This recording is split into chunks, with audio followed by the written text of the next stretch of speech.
আমি ডিভোর্সে ছিলাম।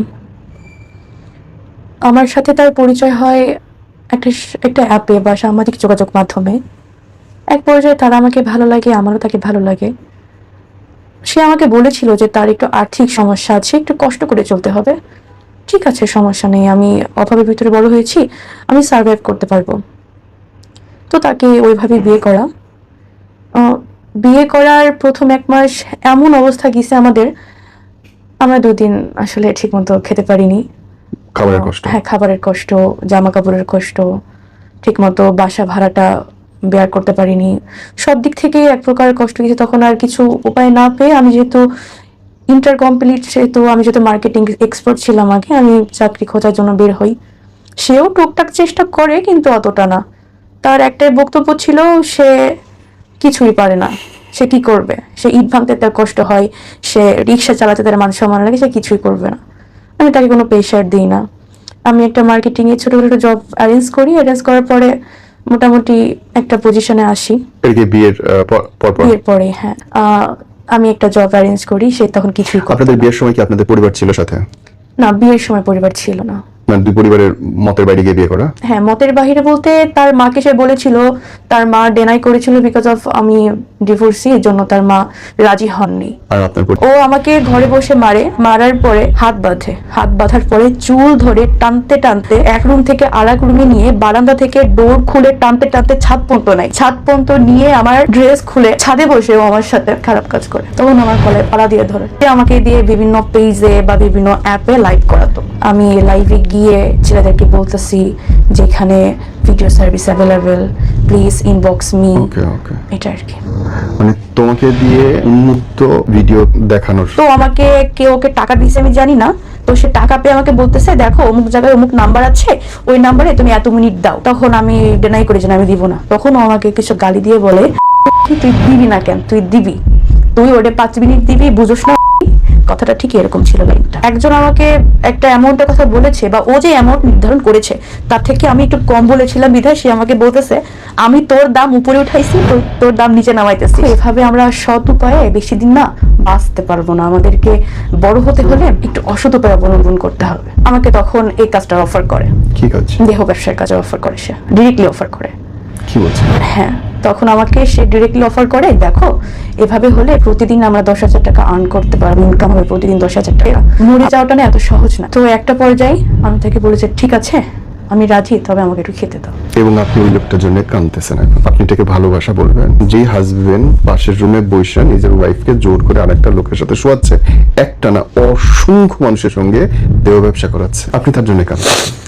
ভিডিও কলে অসংখ্য মানুষের কাছে আপনাকে খোলামেলা উপস্থাপনা করতেছে এবং বেচতেছে, আপনি বলতে চান এটা ভালোবাসা? এটা ভালোবাসা না। সে হয়তো আমাকে ভালোবাসেনি, কিন্তু আমি তো ভালোবেসে বিয়ে করেছিলাম। আমার মনে না এতটুকু ছিল যে আল্লাহ জনাকে চেঞ্জ করে দেয়। পুরো জায়গাটায় বিশ্বাস করেন, শুরুর দিনে যখন বললো তারপর থেকে আজ পর্যন্ত আমার মনে হয়েছে আপনার দোষ। ডাক নাম কি আপনার? আমার ডাক নাম মারিয়া সুলতানা। আপনি বলছিলেন আপনার হাজবেন্ড আপনাকে বিক্রি করে দেয় মানুষের কাছে। হ্যাঁ, আসলে এবার আমার পরিবার তো রাজি হয়নি। কেন? কেন আসলে তারা আমার ভালোর জন্যই চাইতো যে আমি আরেকটু সময় নিই বা আরেকটু ডেভেলপ হয়ে দেন বিয়ে শাদীর বিষয়টাতে যাই, কিন্তু ওই যে ভালো লেগে যাওয়ার ব্যাপারটা। আপনি বলছেন যে আপনার বিয়ের সময় আপনার মা বাবা ছিলেন না সাথে? জি। ওরা কি জানতো যে বিয়ে করে ফেলবেন আপনি? আসলে যেহেতু প্রতিটা মানুষ যে তার গার্জিয়ানকে খুবই ভয় পায়, আমিও সেই জায়গা থেকে আমার বাবাকে বা আমার মাকে ভয় পাইতাম। একটা টাইম হয়তো বলতে চাইনি, একটু লেট করে বলবো, এভাবেই তাদেরকে বলা হয়নি। তখন বয়স কত আপনার? তখন আমার বয়স 21 অথবা 20। ওকে, বিয়ের পরে আপনি উঠলেন কোথায়? বিয়ের পরে আমরা উঠেছিলাম আবদুল্লাপুরে, উত্তর আবদুল্লাপুরে একটা ফ্ল্যাটে, দুইজনে? Single flat. হ্যাঁ। ওকে। টাকা পয়সা ইনকাম? টাকা পয়সা তখন তার কাছে কিছু ছিল, ওইটা দিয়ে আমরা ফ্ল্যাটে উঠি, কিন্তু যতটুকু ছিল ততটুকু দিয়ে পরের মাসে চলার মতো কিছু ছিল না। ওকে। তো আমি ওই মাস থেকেই জব স্টার্ট করি আপনার বাংলা মোটরে। তো জব আব্দুল্লাহপুর থেকে আসলে বাংলা মোটরে প্রতিদিন আসা যাওয়া লাগতো, একটু খরচ ছিল। এই জন্য আমি অফিস থেকে স্যারকে আমার অবস্থার কথা বলে আমি বলছিলাম, স্যার আমার একটু সমস্যা, আমার যাওয়া আসার প্রবলেম, আপনি একটু কিছু স্যার কষ্ট করে স্যার আমাকে কিছু অ্যাডভান্স দিতেন। তো উনি একটা পেপারে সাইনিং করে আমাকে জাস্ট 3,000 টাকা যাওয়া আসা বাবদ দিয়েছিল। তো ওই টাকাতে যাওয়া আসা করতাম। তো আমি যখন অফিসে থাকতাম তখন থেকে সে আমার অনুপস্থিতিতে বাসায় মেয়ে আনতো।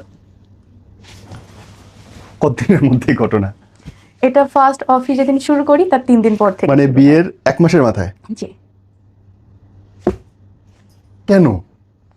এই প্রশ্নটা আমারও ছিল, কেন? কারা?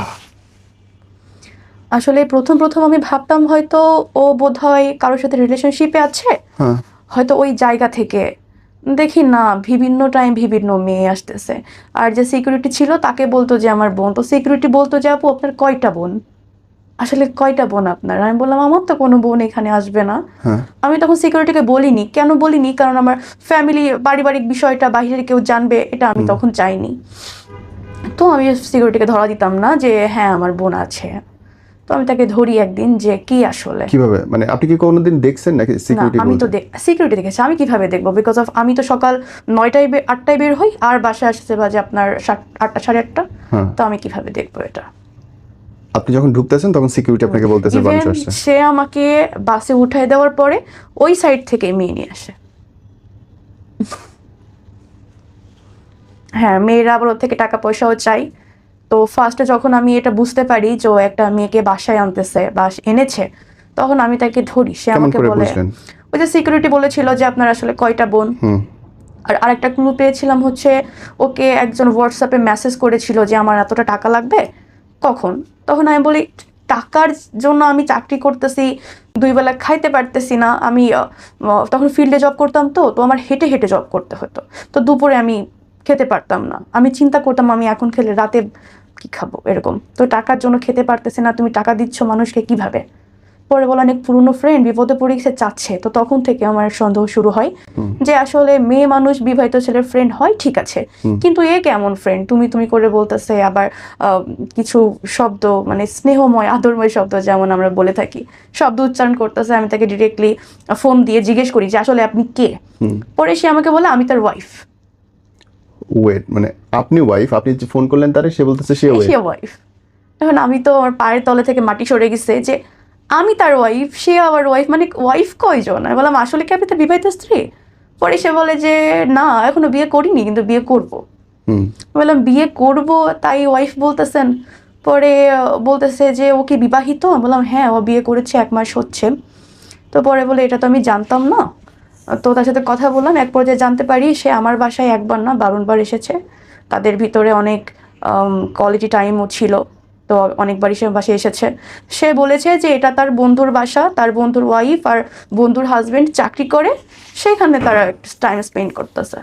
তো এটা যখন একদম পুরাই আমি জেনে যাই, তখন ওই মেয়েটাকে প্রচন্ড গালিগালাজ করে আমার এক্স হাজবেন্ড। হ্যাঁ, কেন করে? তার দোষ কি? সে কেন বললো আমার কাছে? আচ্ছা। তো ওই মেয়েটাকে সব জায়গায় ব্লক করে দেয়, নাম্বার ডিলিট করে দেয়। আর আপনি আপনার হাজবেন্ডের কাছে জবাব দিতে চাইলেন না? হ্যাঁ, চেয়েছি যে আসলে কেন। পরে বলে আসলে একা একা থাকি তো সময় যায় না। তখন আমি ছেড়ে দিই, ঠিক আছে আমি চাকরি বাকরি কিছুই করতে পারবো না, তোমার সংসার তুমি কিভাবে চালাও সেটা তুমি জানো, আমি কিচ্ছু করতে পারবো না। তখন আমার থিঙ্ক ছিল এটা। সে আমার পায়ে ধরে মাফও চায়, আমি মাফ করে দিই, কারণ এটা আমার দ্বিতীয় বিবাহের জন্য। সে কিভাবে চালাবে তার পার্সোনাল ম্যাটার। এখন আমি চাকরি ছেড়ে দিই। তখন ছেড়ে দেওয়ার পরে সে মোটামুটি কাজ করে না, বাট কই থেকে টাকা আনে এটা আমি বলতে পারবো না। টাকা আনে? হ্যাঁ টাকা আনে, কিন্তু কাজ করতো না। তাইলে কি করতো? এটা আমি বলতে পারবো না। তো একদিন সে আমাকে অফার করে যে দেখো জীবনে বড় হতে গেলে অনেক স্যাক্রিফাইস করতে হয়। খুবই স্বাভাবিক অনেক স্যাক্রিফাইস করতে হয়, এটা স্বাভাবিক। কিছু পেতে হলে কিছু হারাতে হয়। তো বলতেছে দেখো এভাবে আমরা সৎ উপায়ে বেশি দিন না বাঁচতে পারবো না, আমাদেরকে বড় হতে হলে একটু অসৎ উপায় অবলম্বন করতে হবে। যেমন পরে বলে দেখো তোমার ভয়েস খুবই ভালো আছে, তুমি দেখতে শুনতে অনেক সুন্দর, এই যে ভিগো লাইভ না কি বলে, তো ওইটাই নাকি লাইভ করলে অনেক পয়েন্ট পাওয়া যায়, পয়েন্ট ভাঙায় অনেক টাকা আর্ন করা যায়। তো এভাবে কিছু আমাকে অফার করে। সত্যি বলতে আমি মিথ্যা কিছু বলবো না। আমি ফার্স্টে বলি ঠিক আছে, যদি এই লাইফটা করলে যদি টাকা আসে ঘরে বসে কি সমস্যা, ঠিক আছে আমি করব। যখন দেখলো যে না এটা থেকে আসলে কিছুই হচ্ছে না, তখন আমাকে বাদ দিতে বললো। আমিও বাদ দিয়ে দিলাম। বাদ দেওয়ার পরে সে আমাকে বললো এভাবে হবে না, আর একটু কষ্ট করতে হবে। কেমন কষ্ট? তাহলে আমাকে তখন এই কাজটার অফার করে। কি কাজ? দেহ ব্যবসার কাজে অফার করে, সে ডিরেক্টলি অফার করে। কি বলছিল? হ্যাঁ, তখন আমাকে সে ডিরেক্টলি অফার করে, দেখো এভাবে হলে প্রতিদিন আমরা 10,000 টাকা আর্ন করতে পারবো, ইনকাম হবে প্রতিদিন 10,000 টাকা। আমরা 2-3 মাসের ভিতরে আমরা সেটেল হয়ে যেতে পারবো, আমার অনেক দেনাদায়ী কাছে ওইগুলো শোধ হয়ে যাবে, আমরাও সেটেল হয়ে যাব, আমরা তারপরে বিদেশে চলে যাব। টু বি অনেস্ট, আমি তখন ডিরেক্টলি না করে দিই যে না, তখন আমি চলে যেতে চাই। ব্যাগটা নিয়ে, আমার যে ব্যাগ ছিল সেটা কাপড় চোপড় গোছায় আমি চলে যেতে চাই। আমি চলে যেতে কেন চাইলাম এইটার জন্য ও তখন আমার প্রথম গায়ে হাত দেয়। ও আমাকে যখন আমার গায়ে হাত দেয় না, খুব ক্যালকুলেশন করে মারতো প্রতিবারই। যেমন ধরেন আপনি ওইখানে বসে আছেন, ঠিক কতটা স্টেপ পেছনে গেলে মানে দৌড়ে এসে একবারে আপনার মুখে লাথি দেওয়া যায়। সে খুব ক্যালকুলেশন করে মারতো। সে বেশিরভাগ মুখে মারতো, পিঠে মারতো, আর হচ্ছে মাথায় মারতো, শরীরে কখনো মারতো না। আর যখন সে আমাকে মারতো তার 1 থেকে 2 সপ্তাহের ভেতরে কখনো ঘর থেকে বাহিরে নিয়ে যেত না। এটা তার একটা স্ট্রিক ছিল, কারণ ঘর থেকে নিয়ে গেলে হয়তো অসুস্থ দেখলে বা গায়ের দাগ দেখলে জিজ্ঞেস করবে যে কি হয়েছে কেন, বা আমি যদি কখনো পুলিশের কাছে হেল্প চাই, এজন্য কখনো সে আমাকে বাহিরে নিত না। আপনার স্বামী আপনাকে স্ট্রেট বললো তুমি দেহ ব্যবসা করো, এবং আপনি তারপরে বের হয়ে গেলেন না, আপনি বাসায় থাকলেন? আমি বের হতে চেয়েছিলাম তখন। স্যার, আমি থাকি 6 তলার উপরে, হ্যাঁ ডোর অফ করলে কিন্তু শব্দ বাহিরে যায় না। হ্যাঁ। আমার ফ্যামিলি এখানে থাকে না, তারা থাকে গ্রামে। ঢাকাতে আপন বলতে কেউ নেই। সে যদি আমাকে দরজা বন্ধ করে মেরে ফেলে, স্যার জীবনের ভয় কার নেই বলেন? ওকে, আমার আরো প্রশ্ন আছে, করবো, তার আগে শুনি তারপরে কি হলো। তারপরে সে আমাকে অনেকদিন ফোর্স করে, না না না না করতে করতে এক প্রকার সে আমাকে বোঝানোর জন্য ঘরে বাজার ঘাট সব কিছু অফ করে দেয়, সব কিছু অফ করে দেয়। সে ঠিকই যাইতো, সে যখন যাইতো আমাকে বাহির থেকে তালা মেরে যায় তোর কি, মানে আমি যদি বের হইতে না পারি অলওয়েজ ডোরে তালা থাকতো। তার বোনের বাসায় যাইতো। আরও ঘটনা আছে, আসলে তার বোনের বাসা, তার বোনের বাসা না, তার আবার আগে বিয়ে আছে, 13 বছরের সংসার আছে, সে ওইখানে যাইতো, বাট তার বোর পরিচয়টা দিত ছোট বোন হিসেবে, যে ওইটা আমার ছোট বোন বড় বোন এইভাবেই আর কি, মানে বোনের পরিচয় বউকে রাখতো। আর আমাকে রুমে এভাবে তালা মেরে চলে যেত। এভাবে 2-1 দিন বাসায় খাবার দিত না। আমি তো মানুষ, আমার তো খাবারের প্রয়োজন আছে। আসলে মরে যাওয়াটা না এত সহজ না একদম।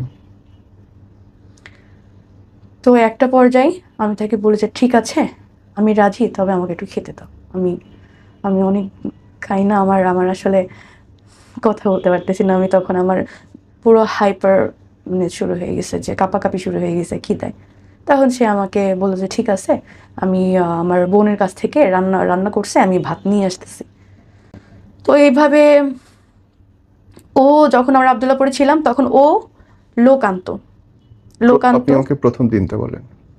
প্রথম দিন থেকে ওই যে বললাম যে যখন আমাকে ফোর্স করলো, খাবার দাবার দিল না, যখন আমি রাজি হয়ে গেলাম তখন থেকে ও হচ্ছে লোক আনা নেওয়া শুরু করে। প্রথম লোক আনার গল্পটা বলেন। প্রথম লোক আনার গল্পটা হচ্ছে ওই দিনই স্যার, ওই দিনই ওকে আমি ফোন করে বললাম, আমার হাতে ফোন ছিল, ফোন করে বললাম যে দেখো আমি পারতেছি না, আমি ঠিক আছে তুমি যা বলবা তাই শুনবো, একটু খাবার দাবার ব্যবস্থা করে দাও। হ্যাঁ, এখন প্রশ্ন এটা যে আপনার কাছে ফোন ছিল, তাহলে আপনি অন্য কোথাও ফোন টোন দিলেন না কেন? অন্য কোথাও ফোন টোন দিই না, তার একটা কারণ হচ্ছে আমার নাম্বারে না, মানে আমার ফোনে নাম্বার দিয়ে হচ্ছে এয়ারটেলের অ্যাপ নামানো।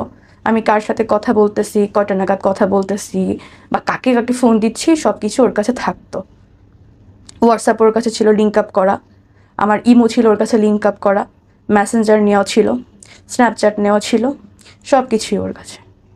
ও যখন আমাকে তার আগের দিন মারি না স্যার, তখন আমার মনে একটা ভয় চলে এসেছিল যে যদি কিছু করি, যদি মেরে ফেলে, হইতে পারে একটা ভয় ছিল মনে। সে ভয় থেকে আমি আসলে সাহস পাইনি তখন। কিভাবে পাবো?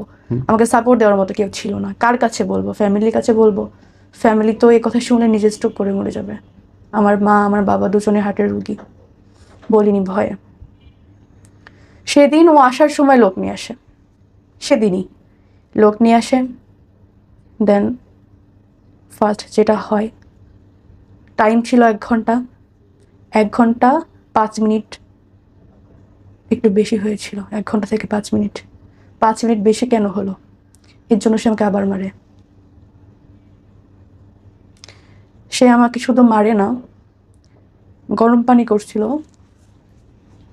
ওই গরম পানি আমার গায়ে ঢেলে দেয় শুধুমাত্র গোসলের নামে, যে এখন গোসল করতে হবে। সে আমার রুম থেকে আমার চুল ধরে টানতে টানতে টানতে টানতে ওয়াশরুমে নিয়ে যায়, যে তোর এখন গোসল করতে হবে বলে আমার গায়ে গরম পানি ঢেলে দেয়। কিছু বলি না।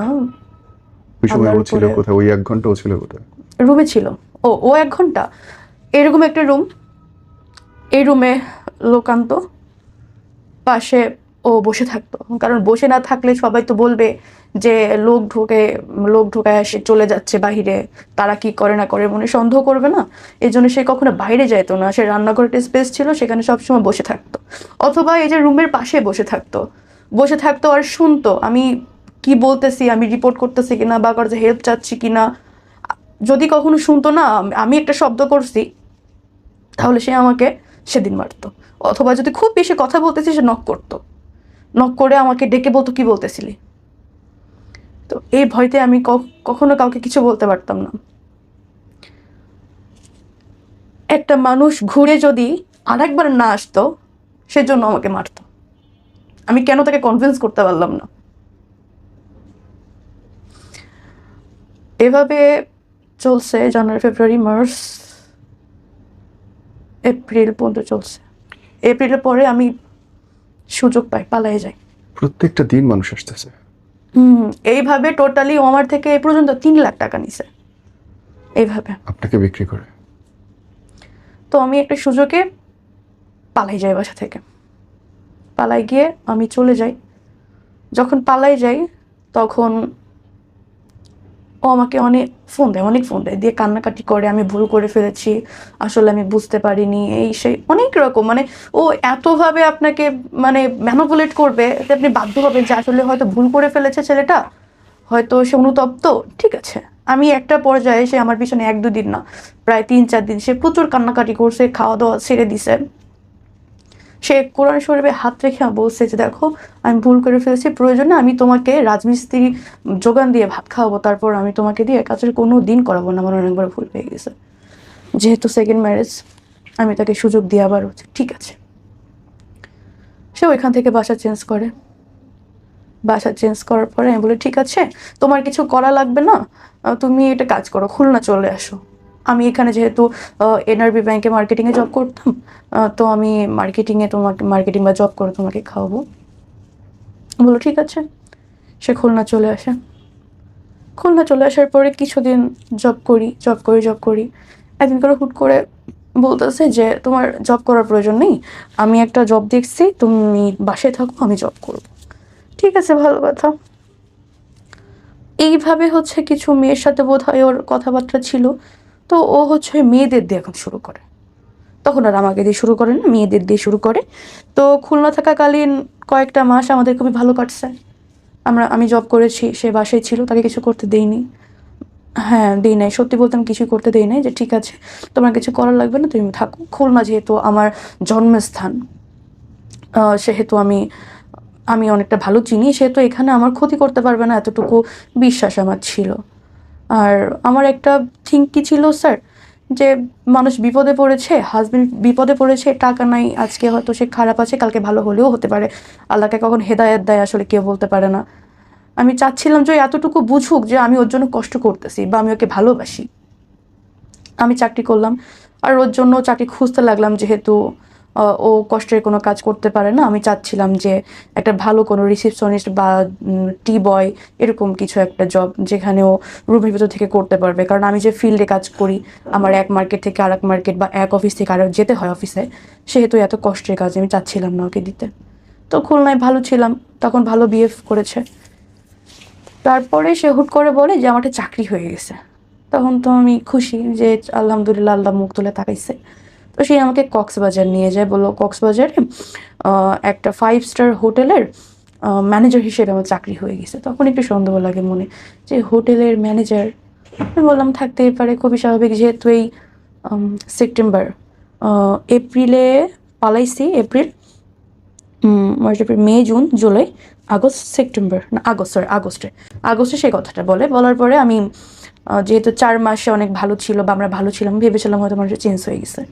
তো আমি চলে যাওয়ার পরে কক্সবাজারে যাওয়ার পরে একই কাহিনী।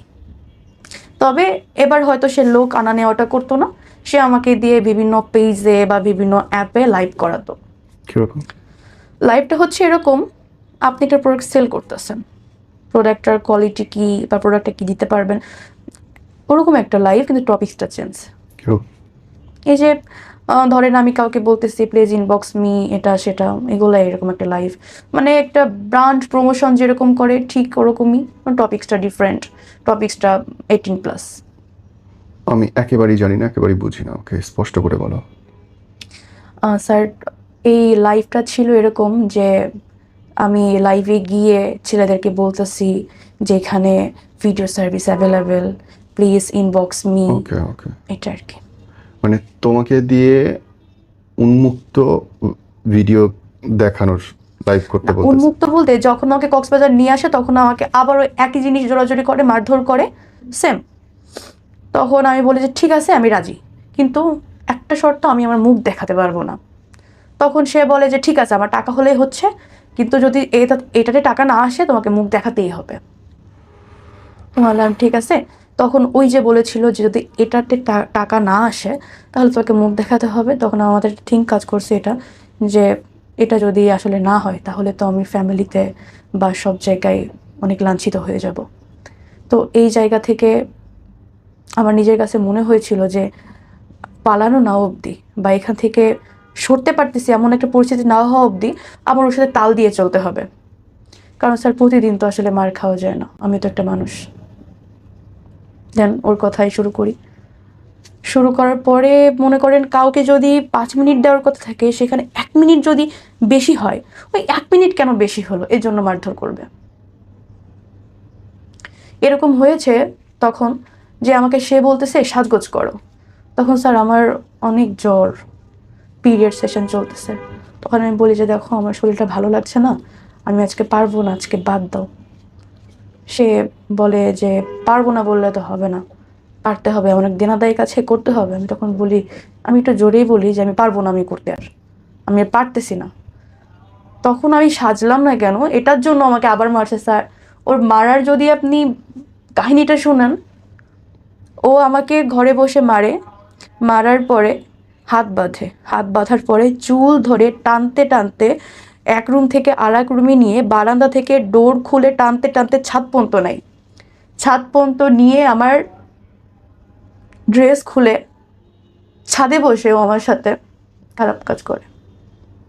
তখন আমার গলায় পাড়া দিয়ে ধরে, করবি না কেন।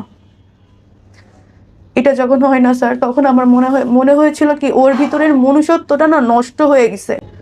ও আসলে আমাকে ইভেন এরকমও ভয় দেখায় যে আমি যদি ওর কথা না শুনি, ও ঠিক এভাবে বলে তোমার এইখান থেকে বিলেট দিয়ে কাটতে কাটতে পুরো পা পর্যন্ত যাবো, তোমার অস্তিত্ব খুঁজে পাওয়া যাবে না। তখন আমার মনে হয়েছিল ওর ভিতরে মনুষ্যত্ব বলতে কিচ্ছু নেই।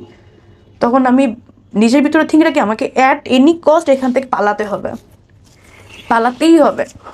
আমি এখান থেকে পালাই যাই বলতে আমি সকাল ভোরে যখন ঘুমেছিল আমি তখন বাসা থেকে পালাই যাই। যে সিকিউরিটি ছিল বাসার, মানে প্রতিটা বাসায় একটা সিকিউরিটি থাকতো, সিকিউরিটি ছাড়া কখনো বাসা নিত না। আর বাসা 2 রুমের নিক 3 রুমের নিক, সিঙ্গেল ছাড়া কখনো সাবলেট নিত না। তখন পালাই যায়। তখন সিকিউরিটি ভাবছে হয়তো রাতে হয়তো ঝামেলা হয়েছে ওদের ভিতরে। ও সিকিউরিটি সবই জানে বলতে মারামারি চিল্লাচিল্লি শুনতেছে কিন্তু আগাচ্ছে না, ভাবছে স্বামী স্ত্রীর ঝামেলা।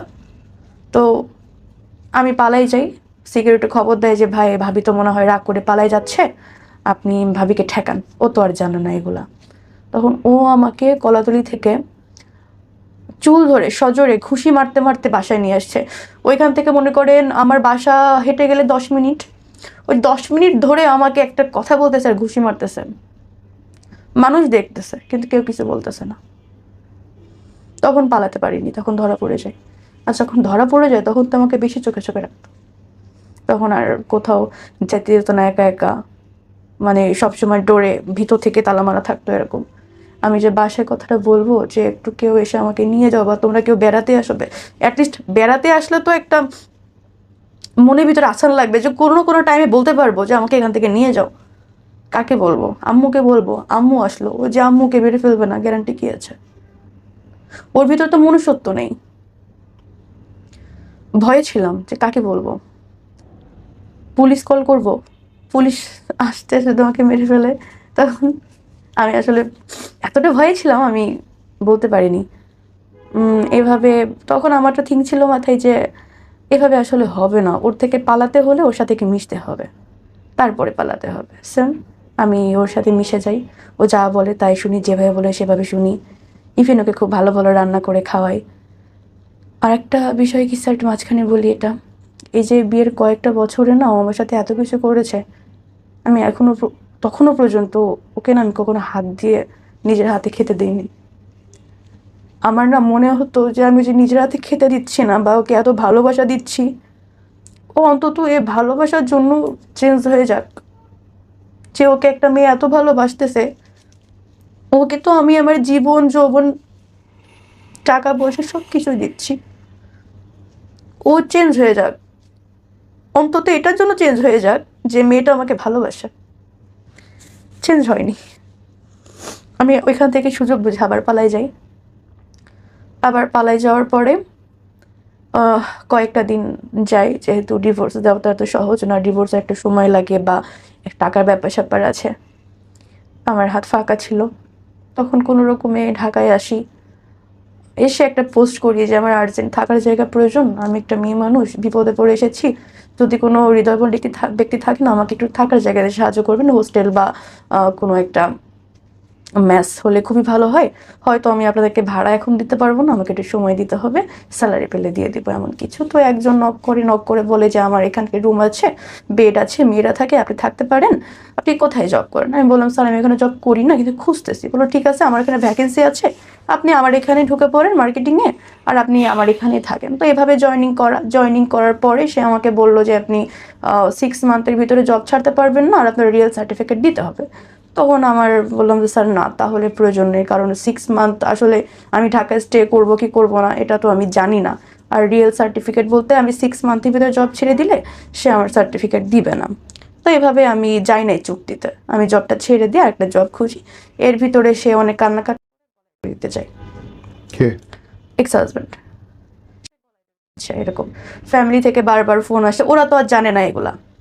ফ্যামিলি থেকে আবার চাপ আসছে যে তখন তারা আমাকে ব্লেম করতেছে যে আমি কতটা খারাপ হলে বিয়ে করি আর ছাড়ি, যেহেতু আমি ডিভোর্সে ছিলাম ফার্স্টে, সেকেন্ড ম্যারেজ করেছি, ছেড়ে দিচ্ছি। তো তাদের জায়গা থেকে, আর আমার ফ্যামিলিতে কিছু মানুষ আছে যাদের কাজই চর্চা করা, নট অনলি মাই মাদার, আমি আমার মামুর কথা বলছি না, আরও কিছু পার্সন আছে তাদের কাজই চর্চা করা। তো তারা আর কি সুযোগ পেয়ে যায় কথা বলার, বিভিন্ন রকম কথা বলে, বাসা থেকে চাপ আসতেছে যে ও দিচ্ছে, মরে যাচ্ছে এরকম। তো ফার্স্ট আমি তাকে ফোন দিলাম, দিয়ে বললাম যে এগুলো কি শুরু করছেন আপনি?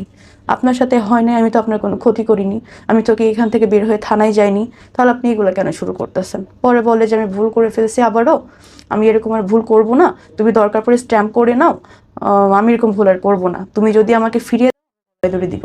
আমি ফোন কেটে দিই। ফোন কেটে দেওয়ার পরে ওর মা আমাকে ফোন দেয়। ওর মা আমাকে ফোন দিয়ে বলে যে আমার ছেলে হয়তো ভুল করে ফেলছে, আমি ওর মা হিসেবে তোমাকে কথা দিচ্ছি এরকম ভুল আর করবে না, তুমি আমার মুখের দিকে তাকিয়ে ওকে এবার ক্ষমা করে দাও, ওর এরকম কিছু করবে না। আমি কারোর কথা শুনিনি, আমি ইগনোর করতেছি। পরে একটা টাইম শুনি দূরে দিচ্ছে। এখন ফ্যামিলি থেকে আমাকে বলতেছে যে যদি ওর কিছু হয়ে যায় দায়ভার কি তুই নিবি, এটা সেটা। ওর মা কান্নাকাটি করতেছে যে আমার ছেলে ভুল হয়তো করেই ফেলছে, তোমাকে জায়গা লিখিয়ে দিব, মানে যত রকম প্রলোভন দেখানো যায় আমাকে তত রকম দেখাচ্ছে। কিন্তু স্যার আমার কখনো টাকা পয়সার লোভ ছিল না, কখনোই ছিল না। তখন একটা সময় সে তার মৃত বাবার কসম খায়, সে বলে যে আমি তোমাকে স্ট্যাম্প করে দিব, আমি কখনো তোমাকে মারবো না, কখনো এগুলো করাবো না, বা হচ্ছে আমি তোমাকে আমার জায়গা জমি লিখে দিব যাতে তোমার একটা সেফটি থাকে। আমি বললাম ঠিক আছে, তাহলে আমি ওইখানে যেতে পারবো না, কক্সবাজারের হবে না, আমি ঢাকায় একটা জব নিছি, তোমাকে লাস্টবারের মতো সুযোগ দিচ্ছি, তোমার সাথে লাস্টবারের সুযোগই আছে, তুমি যদি আবার ভালো না হও এবার কিন্তু তুমি সুযোগ পাবে না। আমি আসলেই বোকার মতো সুযোগ দিচ্ছিলাম। ভালোবাসতাম তো প্রচুর। ভুলে যায় আসলে মানুষ, দুইটা ভালো কথা বললে, একটু হাসি মুখে কথা বললে ভুলে যায় অনেক কিছু। আমিও তাকে আবারও সুযোগ দিই লাস্ট বার বলে। মাঝে আমার ডেঙ্গু পজিটিভ হয়, অনেক অসুস্থ ছিলাম। সুস্থ হওয়ার পরে আমরা আবার 8 নম্বরে বাসা নিই। 8 নম্বরে বাসা নেওয়ার আগ পর্যন্ত সব কিছু ঠিকঠাক ছিল। 8 নম্বরে বাসা নেওয়ার পরে মানে আমার ডেঙ্গু পজিটিভ মানে সুস্থ হওয়ার 1 মাস পরে থেকে তখন আমাকে আবার প্রেশারাইজ করতেছে যে এভাবে হচ্ছে না, বেশি না, তুমি আর একটা মাস করো। আর একটা মাস করলে আমার সব দিনান্তেক শোধ হয়ে যাবে, তোমাকে দিয়ে আর করাবো না, আমরা বাইরে চলে যাব। বাইরে চলে যাব বলতে আমাকে বাইরে পাচার করতে চেয়েছিল। যখন আমি ওর এই যে থিংটা আবার দেখতেছি, তখন তো বললাম না, ওটা চেঞ্জ হয় নাই। তখন আমি এবার সিদ্ধান্ত নিই যে এবার আর লেট করবো না, এবার ডিভোর্স দিয়েই দিব। কারণ আমি ওর বউ, এই অধিকারে সব করতেছে। তখন এভাবে ওর কাছে আমি শিকার যাইনি যে আমাকে ডিভোর্স দিব, ভালো মন্দ আমি শিকার যাইনি। এর মাঝে আমাকে অনেকবার হুমকি দিচ্ছে, ওইটা পরে বলি। তো একদিন দেখলাম যে আমাকে বলতেছে যে দেখো এই এত মিনিট পাচ্ছে, তুমি একে এত মিনিট দাও। হ্যাঁ, তখন ও আবার আমাকে আবার তালা মারছে, তালা মেরে ওর ওয়াইফের কাছে গেছে, আমি জানতাম না। তো আমাকে কে ওকে টাকা দিছে আমি জানি না। তো সে টাকা পেয়ে আমাকে বলতেছে দেখো অমুক জায়গায় অমুক নাম্বার আছে, ওই নাম্বারে তুমি এত মিনিট দাও। তখন আমি ডেনাই করি যে আমি দিব না। তখন ও আমাকে কিছু গালি দিয়ে বলে যে আমি কি উল্লেখ করব, রিপোর্ট খাবে না? আচ্ছা, সে আমাকে বলে যে কি তুই দিবি না কেন, তুই দিবি, তুই ওরে 5 মিনিট দিবি, বুঝোস? কথাটা ঠিকই এরকম ছিল লাইনটা। তো যখন এই কথাটা আমি হয়তো ভালো করে বলতে পারতাম, বাট টোনটা খুবই অ্যাগ্রেসিভ ছিল ওর। যখন এই কথাটা বলে তখন আমি ডিসিশন নিই যে ওর এখানে আর না। আমি তখন ওইটা না একটা স্ক্রিন রেকর্ড নিয়ে নিই। কারণ ওর যে মেন্টালিটি, আমি যদি চলে যাই ও আমাকে ফাঁসানোর চেষ্টা করবে 100-100 আমি জানি। তখন আমি ওর স্ক্রিন রেকর্ডটা নিয়ে নিই। আরেকটা কথা, সেটা হচ্ছে একজন আমাকে একটা অ্যামাউন্টের কথা বলেছে, বা ও যে অ্যামাউন্ট নির্ধারণ করেছে তার থেকে আমি একটু কম বলেছিলাম বিধায় সে আমাকে বলতেছে আমি তোর দাম উপরে উঠাইছি, তোর দাম নিচে নামাইতেছিস। মানে কত বড় খানকি হইলে তুই নিজের দাম নিচে নামাস। সে আমাকে কত সম্মানের জায়গায় উঠাইছে, আমি সেখান থেকে নিচে নেমে গেছি। তো এগুলো আমি স্ক্রিন রেকর্ড করে রাখি। হ্যাঁ, আমি দেন আবার পালাই যাই বলতে কি আমি তাকে এটা বিশ্বাস করাই যে ঠিক আছে আমি 1 মাস তোমার সাথে আছি। কারণ আমি একটা জিনিস দেখেছি, আমি তার সাথে না না করে আসলে হয় না। তার সাথে যত মিলেমিশে থাকা যায় সে আমাকে হয়তো বিশ্বাস করে। আমি তার সাথে তখন মিলেমিশেই ছিলাম, তার হ্যাঁতে হ্যাঁ নাতে না, উঠতে বলে উঠতেছি, বসতে বলে বসতেছি। এভাবে একদিন পালাই যাই। তখন আমি একেবারে সিদ্ধান্ত নিই যে আমি ডিভোর্স এবার দিয়েই দিব, ডিভোর্স দিয়ে দিব। আসলে আমি পালাই যাই। তাকে আমি বললাম যে দেখো ভালোই ভালোই বলতেছে আমার লাইফ থেকে চলে যাও, এতদিন সহ্য করছে, এখন আর না, আমি কিন্তু আবার পুলিশের কাছে যাব। পরে আমার অনেক গালিগালাজ করে যে আমি তখন পালাই গিয়ে আমি আমার আপুর বাসায় ছিলাম।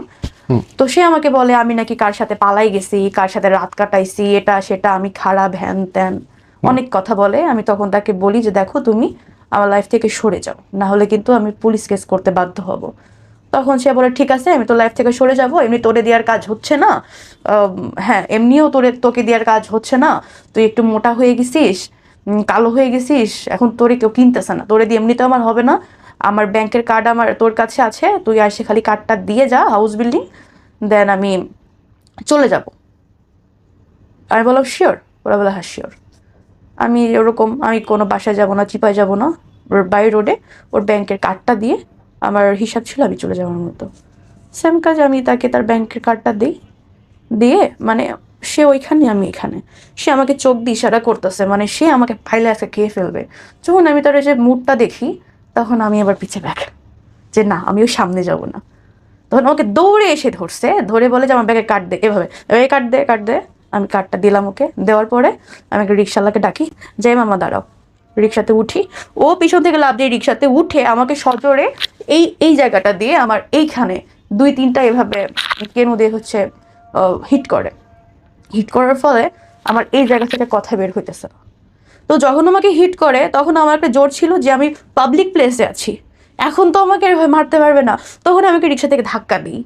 রিক্সাতে ধাক্কা দেওয়ার পরে এক প্রকার যখন পড়ে যায় তখন আমাকে আবার সজোরে হিট করে, যখন আমি চিল্লাই উঠি তখন লোকজন আসলে ধরে যে কি ব্যাপার, আপনি রাস্তার পরে মেয়ে মারতেছে, বলো ও আমার ওয়াইফে মারবো না কি করবো সেটা কি আপনাকে বলবো?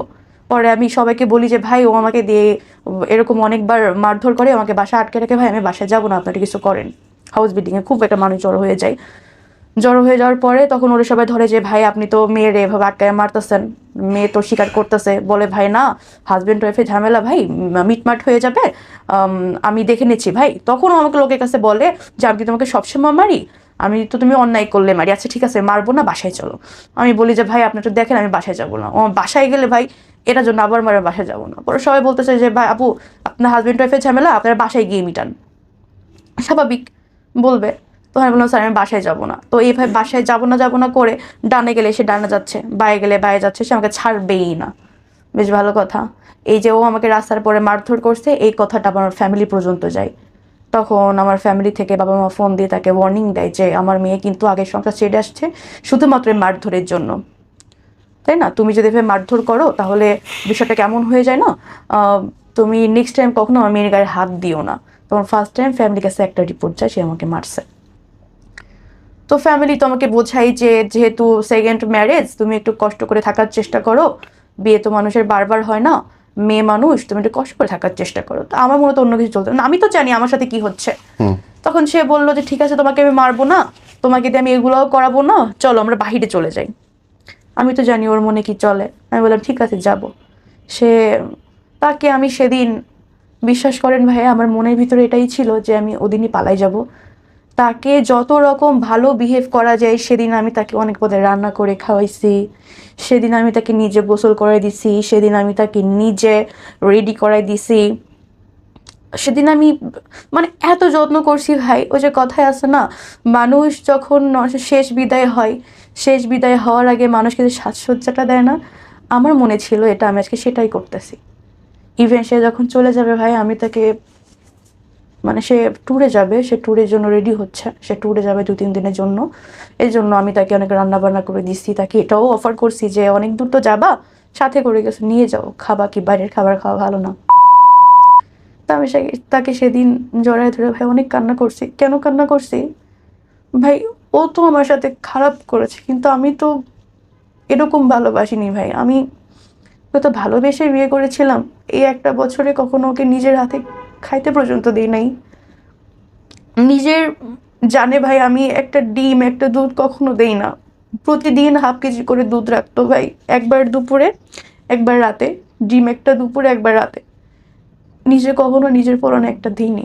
এই যে বাসায় এত খরচ হচ্ছে, ইনকাম হচ্ছে, সব আপনার দেহ বেচা টাকা। সব এই টাকাটা যদি আমি বাসায় দিই, আমি বাসায় বাসায় কেন দিচ্ছি, এটার জন্য আমার মার খেতে হয়। এবং আপনি ওই লোকটার জন্য কাঁদতেছেন এখন। আপনি এটাকে ভালোবাসা বলবেন? যেই হাজবেন্ড পাশের রুমে বসে নিজের ওয়াইফকে জোর করে আরেকটা লোকের সাথে শোয়াচ্ছে, একটা না অসংখ্য মানুষের সঙ্গে দেহ ব্যবসা করাচ্ছে, আপনি তার জন্য কাঁদতেছেন। ভিডিও কলে অসংখ্য মানুষের কাছে আপনাকে খোলামেলা উপস্থাপনা করতেছে এবং বেচতেছে, আপনি বলতে চান এটা ভালোবাসা? এটা ভালোবাসা না, সে হয়তো আমাকে ভালোবাসেনি কিন্তু আমি তো ভালোবেসে বিয়ে করেছিলাম। আমার মনে না এতটুকু ছিল যে আল্লাহ জনাকে চেঞ্জ করে দেয়। পুরো জায়গাটায় বিশ্বাস করেন, শুরুর দিনে যখন বলল তারপর থেকে আজ পর্যন্ত আমার মনে হয়েছে আপনার দোষ। অবশ্যই আমার দোষ। আপনার যে শরীর, আপনি যদি চাইতেন তাকে আঘাত করে বেরোয় আসা, 999-এ কল করে বেরোয় আসা, দুনিয়াতে মানুষ বাঁচতেছে না একা একা কেন? প্রতিটা মোমেন্টে আপনার সুযোগ ছিল ওই লোকটাকে আঘাত করে বেরোয় আসা, আত্মসম্মান নিয়ে বাঁচার জন্যে। ভয় ছিল। 1000টা মানুষের সঙ্গে আপনি কাপড় খুলে দাঁড়াইছেন, সেটার চেয়ে এইটা ভয় বেশি হইলো যে আমার সমাজের লোক কি বলবে? কি লজিক এটা? জীবনের একটা ভয় ছিল, হয়তো মেরে ফেলবে, ভয় কিছু করতে পারি। এইটা বাচ্চা? এটা বাঁচা না, এটা তো মরে যাওয়া, জীবিত লাশ। আপনার ভিডিও মানুষের কাছে ঘুরতেছে, আপনার ছবি মানুষের কাছে ঘুরতেছে, আপনি বলবেন এটা বাঁচা? ইচ্ছা করে।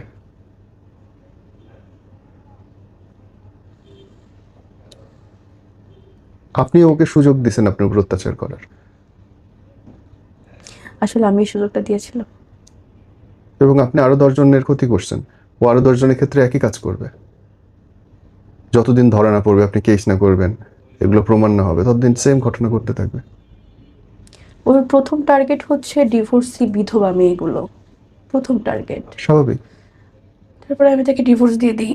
ডিভোর্স দেওয়ার পরে যেহেতু সে আমাকে দিয়ে কাজগুলো করিয়েছে, আমার একটা মান সম্মানের ব্যাপার আছে, একটা ফিউচার আছে, আমি তাকে বলি যে দেখো তোমার সাথে আমার বনিবনা হয়নি, তুমি যে কাজগুলো করেছো আসলে আমি আর নিতে পারতেছি না, আমি তোমার সাথে থাকতে চাই না, ডিভোর্স লেটার পাঠিয়ে দিয়েছি, দেখে নিও, চেক করে নিও। পরে সে বলে আমি তোমাকে ডিভোর্স দিই নাই, তাহলে ডিভোর্স কীভাবে হলো? বললাম ডিভোর্স হওয়ার জন্য হাজব্যান্ডের সাইন করতে হয়, এটা হয়তো আগে ছিল বাট এখন নেই, এটা আমি ডিভোর্স দেওয়া মানে ডিভোর্স কার্যকর হয়ে গেছে, শুধু সময়ের অপেক্ষা। তো সেই এই টাইমটাতে সে আমাকে আবারও সেম এরকম এরকম বলে, বাট এবার আমি আর না মানে না, তাকে সব জায়গা থেকে ব্লক করে দিই। তাকে বলি যে দেখো আমি তোমার নামে কোনো মামলায় যাব না, দয়া করে তুমি আমার সম্মান নষ্ট করো না, আমি তোমার সম্মান নষ্ট করব না, কারণ আমি চাই না কোনো ঝামেলা হোক। সে বলে যে ঠিক আছে কোনো ঝামেলা হবে না, আমি তোমার কোনো সম্মান নষ্ট করব না। তো আমি আসার আগে যতটুকু পেরেছি তার ফোন থেকে আমার আইডি বা আমার জিমেল রিমুভ করে আসার চেষ্টা করেছি, বা যা যা ছিল ওর ফোনে চেষ্টা করেছি রিমুভ করে আসার। তো আমি তাকে বলি, সে আমাকে বলে যে ঠিক আছে আমি করব না, আর তুমি তাহলে আমার কোনো ক্ষতি করো না। আমি বললাম না, আমি তোমার কোনো ক্ষতি করব না, তুমি আমার মান সম্মানটা প্লিজ খেও না, কারণ আমার একটা ফিউচার আছে, আমার ফ্যামিলি আছে। ঠিক আছে বললো, ঠিক আছে। ও ও এর ভিতরে আমি আবার থানায় গেছিলাম। থানায় যাওয়ার পরে আমি স্যারের কাছে সব কিছু খুলে বলি যে স্যার আমার সাথে এরকম এরকম হয়েছে, স্যার আমি এখন কি করতে পারি, স্যার আমি কি করতে পারি? তখন সে আমাকে দেখে বলল যে আপনার সাথে এতদিন ধরে হয়েছে, তাহলে আপনি এতদিন আসেন নাই কেন? স্বাভাবিক। আমি তখন বললাম স্যার আমি এতদিন আসবো কিভাবে, স্যার কিভাবে আসবো? কারণ সে আমাকে বাসায় আটকে রাখতো, কোথাও গেলে তালা মেরে যেত, কোথাও নিয়ে গেলে তার সাথে নিয়ে যেত, আমি আপনার কাছে আসবো কিভাবে? পরে বললাম আপনি বাইরে গেলে চিৎকার করতে পারেননি যে বাঁচাও বাঁচাও, বা আমার সাথে এগুলো করতেছে? আমার এগুলোকে আসলে বলা যায়, এগুলোকে আসলে হয় যে আমি বাহিরে গেলাম আর রাস্তার পরে চিৎকার করলাম? এগুলো কি আসলে হয় স্যার? মানে কতটা মেয়ে পারে? বললো যে পারেননি সেটা তো আপনার ফল, তাহলে আপনি এখানে কেন আসছেন আমাদের কাছে? এভাবে অনেক কথা বলার পর আমার মনে হয় যে এভাবে আসলে কিছু হবে না, আমি উঠে চলে আসি। তারপর আমি নিজের ভিতরে সেট করে নিই যে যা ছিল কপালে ছিল, হয়ে গেছে, এটা নিয়ে তো পড়ে থাকা যাবে না, আবার সামনে আগাতে হবে। তো আমি তার সাথে ওই কনভারসেশনে যাই যে দেখো তুমি কোনো ক্ষতি করো না আমার। ডিভোর্সের যখন 3 মাস পার হয়ে যায়, এর ভিতরে অনেক চেষ্টা করেছে আমাকে নেওয়ার, কিন্তু আমি যাইনি। ডিভোর্সের 3 মাস পার হলে সে আমার ভিডিও, আমার ছবি, সব কিছু আমার ফ্যামিলিতে দেয়। আমার ফ্যামিলি থেকে শুরু করে আমার গ্রাম, অফিস কলিগ, সব জায়গায় আমার ভিডিওটা দিয়ে, আমার ছবি দিয়ে বলতেছে এই মেয়েটা এরকম।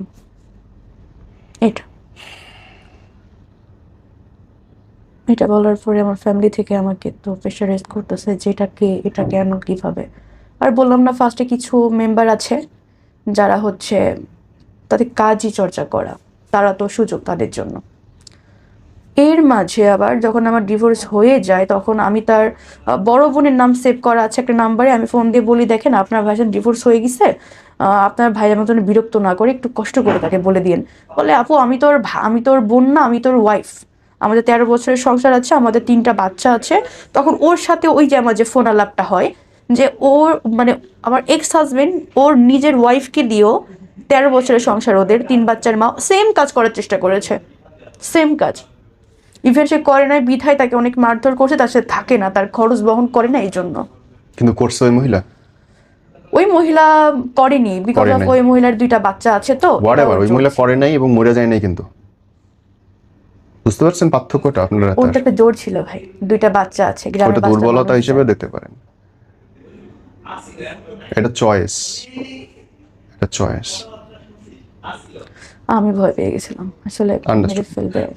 ভয় পেলে মানুষ আর কিছু থাকে না, এটা সত্যি। বোন আপনার এই কি করতাম ভাই, আপনার অনেক কিছু করার ছিল, বাসায় থাকি, আপনার অনেক কিছু করার ছিল। ডে 1 থেকে যখন আপনার হাজবেন্ড বলছে, সেই মুহূর্তে থেকে আপনি বের হয়ে তাকে ডিভোর্স দিয়ে তার নামে কেস করতে পারতেন ইনস্ট্যান্ট। 999 কল করলে পুলিশ কেস নিতে বাধ্য এবং সবচেয়ে দ্রুত কাজ হয়। Everyone knows it. ও যখনই বাইরে গেছে আপনি জানলা দিয়ে চিৎকার করলে পাশের বাসার লোক এসে আপনাকে উদ্ধার করতো? না স্যার, ওইভাবে কখনো ফ্ল্যাট নিত না। আপনি 6 তলায় নিলে 5 তলার লোক শুনতো? তাহলে স্যার আমাকে যখন মারতো তখন কেন আসতো না তারা? সিচুয়েশন অনেকভাবে কন্ট্রোল করা যায় বোন, অনেকভাবে কন্ট্রোল করা যায়। আমি পারিনি। আপনি পারেন নাই, আপনি চান নাই, সামহাও আপনি অবসেসড ছিলেন তার ব্যাপারে। হ্যাঁ, এটা একটা মনে কাজ করতো যে হয় সে হয়তো চেঞ্জ হয়ে যাবে। এখন আমি আমার সম্মান বেঁচে যদি তার চেঞ্জ চাই, ফাইন, তাহলে আর কিছু বলার নেই। বাট ট্রাস্ট মি ব্রাদার, আপনি ঠিক করেন নাই সেটা অবশ্যই। এবং আপনি খুব বড় অন্যায় করছেন। আপনার লাইফটা থেকে বোন যদি কেউ শেখে, কি শিখতে পারে বলেন তো? আমার লাইফ থেকে যদি কেউ কিছু শিখে তাহলে যে বোকামিটা, এরকম বোকামিটা যেন কেউ না করে। আর এই যে খোঁজ খবর না নিয়ে দুমদাম করে কাউকে ভালোবাসে ইমোশনের জায়গা থেকে কাউকে বিয়ে না করা বা রিলেশনে যাওয়াটাকে আমি প্রেফার করবো। এটাই শেখার আছে। ওকে, ওনার সিচুয়েশনে হয়তো আমি আপনি থাকলে সেম কাজটাই করতাম অথবা করতাম।